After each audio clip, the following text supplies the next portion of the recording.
ఇక్కడ నేను ఎవరిని, నేను ట్రాన్స్మిటర్ని కదా, నువ్వు రిసీవర్. అవునా? కమ్యూనికేషన్ జరుగుతుందా లేదా? ఇక్కడ మీడియా ఏముంది? ఎయిర్. ఎటువంటి ఏ సిగ్నల్ ట్రాన్స్ఫర్ అవుతుంది? వాయిస్ సిగ్నల్, సౌండ్ సిగ్నల్ కదా. సో ఇక్కడ నేను ట్రాన్స్మిటర్ ఉన్నాను, వాయిస్ అనే ఒక డేటా ఎయిర్ లో ట్రాన్స్మిట్ అయ్యి అక్కడికి రిసీవర్ దగ్గరికి వెళ్తుంది. కానీ నెట్వర్క్ లో, కమ్యూనికేషన్ నెట్వర్క్ లో మనుషులు ఉంటారా? మనుషులు అక్కడ ఒక మనిషి ఉండి ఇక్కడ ఒక మనిషి ఉండి మాట్లాడుతుంటే సిగ్నల్ అలా వెళ్తాయా? కాదు. మరి అక్కడ ట్రాన్స్మిటర్ అంటే అక్కడ ఏముంటుంది? ఒక డివైస్ ఉంటుంది. ట్రాన్స్మిటర్ అంటే అక్కడ ఏముంటుంది? రిసీవర్ అంటే అక్కడ ఏముంటుంది? అక్కడ డివైస్ ఉంటుంది. సో ఈ డివైస్ కి ఆ డివైస్ మధ్యలో ఏం జరగాల? కమ్యూనికేషన్ జరగాలి. సో ఆ డివైస్ దేనితో తయారు చేస్తారు?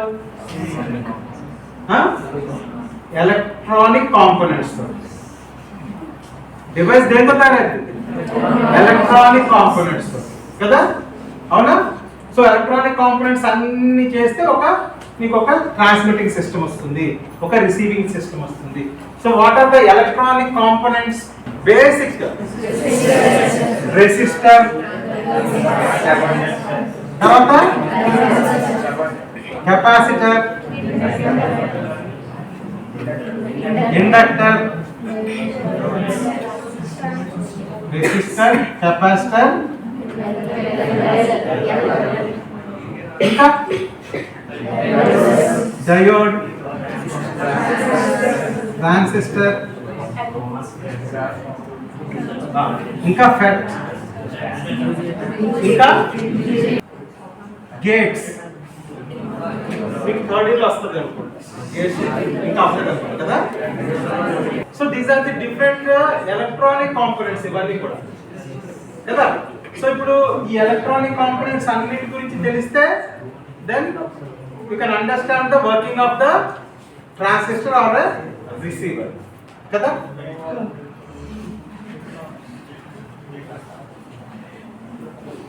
సో ఇప్పుడు మెయిన్ ఏంటంటే ఎలక్ట్రానిక్స్ లో మెయిన్ ఏంటంటే ఒక సర్క్యూట్ ఉంటుంది. Transmitting circuit or receiving circuit or some other circuit. ఏదైనా కూడా వెరీ వెరీ ఇంపార్టెంట్ ఏంటి, ఒక సర్క్యూట్ డిజైన్ చేసి దాన్ని మనం ఏం చేయాలా, ఆ సర్క్యూట్ ని మనం ఒక్కొక్క కాంపోనెంట్ తీసుకొచ్చి ఆ సర్క్యూట్ ని నువ్వు ఎస్టాబ్లిష్ చేయాలి కదా. సింపుల్ సర్క్యూట్ ఏంటి తెలుసా? ఒక సింపుల్ సర్క్యూట్ యాంప్లిఫైర్ సర్క్యూట్ తెలుసా మీకు? అయ్యిందా అవ్వలేదా? ఏంటి చెప్పండి. యాంప్లిఫైర్ ఎలా ఉంటుంది?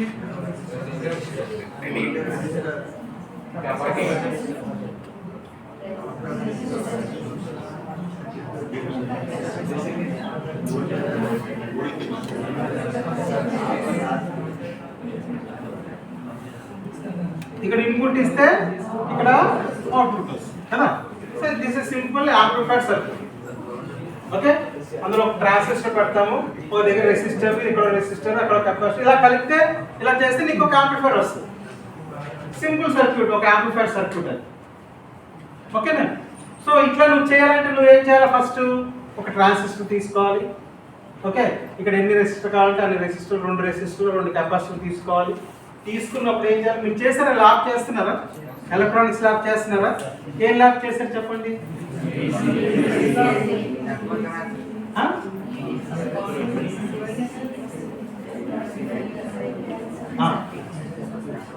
ల్యాబ్ లో చేస్తున్నారా?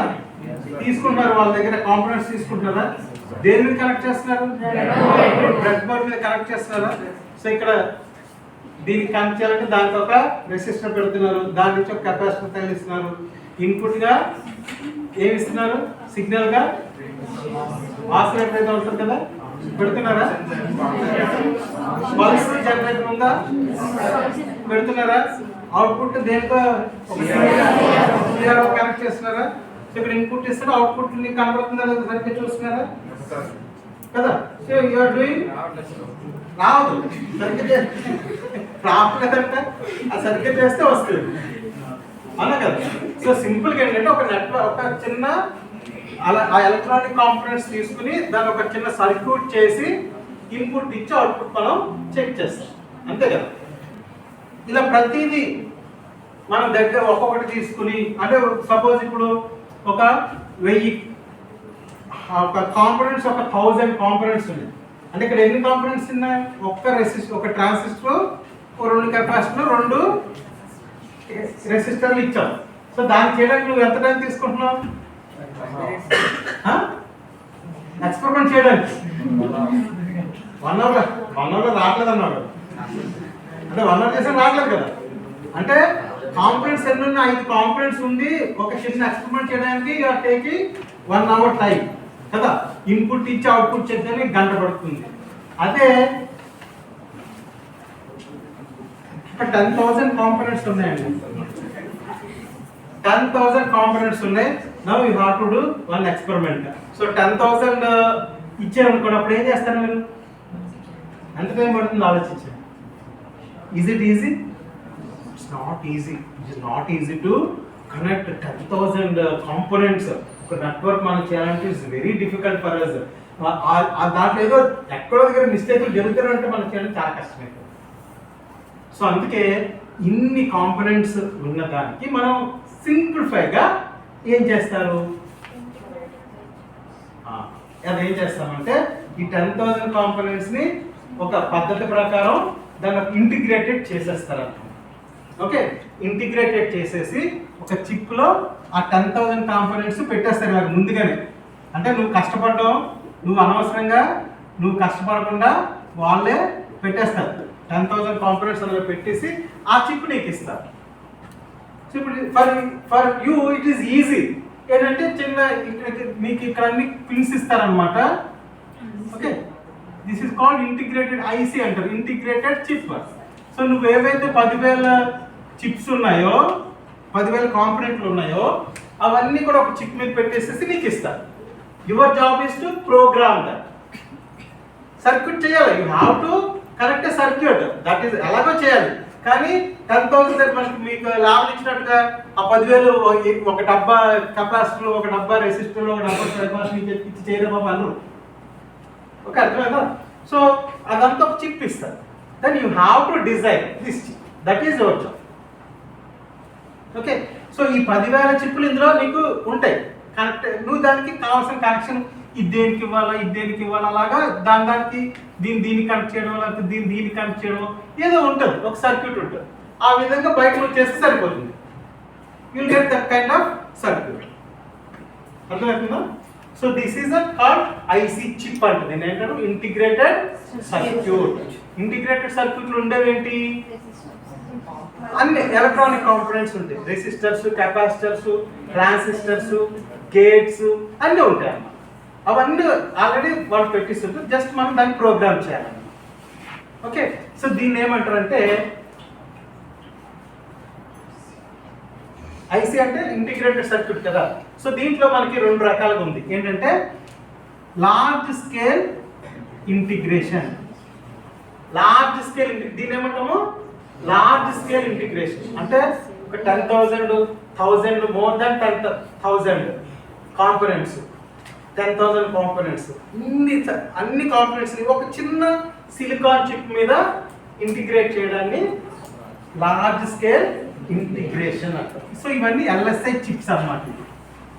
ఓకే, ఇంకోటి ఉంది విఎల్ఎస్ఐ అంటే very large scale integration. Very large scale integration అంటే ఆ సేమ్ చిప్ మీద అంతే సైజ్ ఉంటుంది చిప్. ఇందులో ఎన్ని ఉన్నాయి? ఇందులో 1 million, 1 million or 1 billion, 1 billion components ని అందులో ఆ చిన్న చిప్ మీద పెట్టేసి నీకు ఇస్తారన్నమాట. That is called VLSI, very large scale integration. మనిషి చేయడం కష్టం. సో దానికైనా సాఫిస్టికేటెడ్ ఎక్విప్మెంట్ ఉంటుంది, మెషిన్స్ ఉంటాయి, అవి చేస్తాయి. అర్థమైందా? సో అప్పుడు అది ఆ చిప్ నీ దగ్గరికి వచ్చిన తర్వాత దాన్ని you have to programme. Your job is to programme according to your circuit. నీ సర్క్యూట్ ప్రకారం దాన్ని ఒక్కొక్క పిన్ని కనెక్ట్ చేసుకుంటూ ఒక సర్క్యూట్ని నువ్వు డిజైన్ చేయాలి. అర్థమైందండి? So this is the LSI VLSI. Same ఇందులో ఏముంటాయి ఆ చిప్ మీద కాంపోనెంట్స్, ఎలక్ట్రానిక్ కాంపోనెంట్స్ ఏముంటాయి, electronic components, resistors, capacitors, inductors, diodes, triodes, gates, according వాళ్ళు ఏమో అన్ని చేసి పెడతారు. ఓకే, సో ఇక్కడ మీరు VLSI ఇక్కడ మీరు ఎందుకు ఏం నేర్చుకోవడానికి వచ్చారు అంటే అసలు ఎలాగుంటుంది, ఆ చిప్ ఎలాగుంటుంది, అందులో ఎలాగ మీరు ఇంటిగ్రేట్ చేయాలి, అవన్నీ కూడా ఇక్కడ దాని తాలూకా టెక్నాలజీ అంతా కూడా మీరు ఇక్కడ నేర్చుకుంటారు. ఓకే, దీన్ని ఏమంటే ఎంబైడింగ్ సిస్టమ్ అంటారు. ఎంబైడెడ్ అంటే ఏంటి, ఆ కాంపోనెంట్స్ ని ఆ చిప్ లో పెట్టడం ఏమంటారు, ఎంబైడెడ్.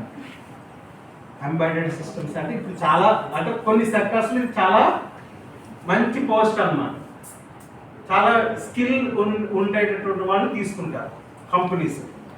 మీరు చూసారు ఎప్పుడైనా చిప్స్ చూసారా, ఐసీ చిప్స్, మైక్రో ప్రాసెసర్ ఎంతమంది చూసారు, సిస్టమ్ సిపియూ ఉంటుంది కదా, సిపియూలో మైక్రో ప్రాసెసర్ ఎంతమంది చూసారు,